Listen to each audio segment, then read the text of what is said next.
Hi hello friends, welcome to my channel Ruhikas fun with foodie. ఇన్స్టెంట్గా అప్పటికప్పుడు చేసుకునే ఈ జొన్నపిండి దోశలు చాలా హెల్తీగా టేస్టీగా చాలా బాగుంటాయి. రెగ్యులర్గా జొన్న రొట్టెలు తినాలనుకునే వాళ్ళు, హెల్తీ డైట్ ఫాలో అయ్యే వాళ్ళ కోసం జొన్న రొట్టెలు చేయడం కొంచెం కష్టంగా ఉంటుంది కదా. అలా అని పర్ఫెక్ట్గా చేయడం అందరికీ కూడా కుదరదు. సో అలాంటి వాళ్ళ కోసం ఈ దోశలు అనేటివి చాలా మంచి ఆప్షన్ అని చెప్పొచ్చు.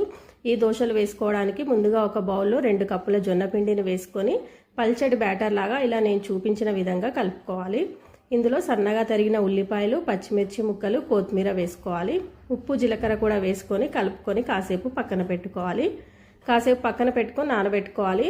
అప్పటికప్పుడు కూడా వేసుకోవచ్చు, దోశలు బాగా వస్తాయి. టైం ఉంటే కాసేపు పక్కన పెట్టుకోవాలి.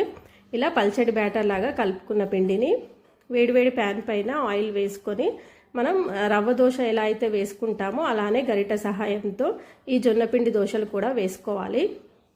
ఎర్రగా కాలేంత వరకు మీడియం ఫ్లేమ్లో కాల్చుకొని మరోవైపు తిప్పుకోవాలి. అంతే, జొన్నపిండి దోశలు చాలా హెల్తీగా టేస్టీగా రెడీ అయిపోతాయి.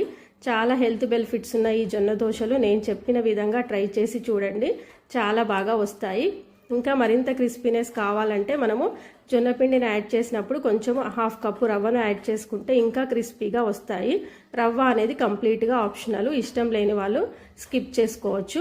నేను ఇప్పుడు రవ్వ వేయకుండానే కేవలం జొన్నపిండితోనే దోశలు వేశాను. చూడండి ఎంత పర్ఫెక్ట్గా వచ్చాయో.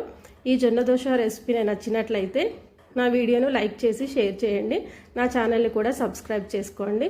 Thank you friends. Bye friends. చూడండి చాలా టేస్టీ అయిన దోశలు ఎంత బాగా మంచి కలర్లో కనిపిస్తున్నాయో. రెసిపీ నచ్చితే వీడియో లైక్ చేసి షేర్ చేయండి ఫ్రెండ్స్.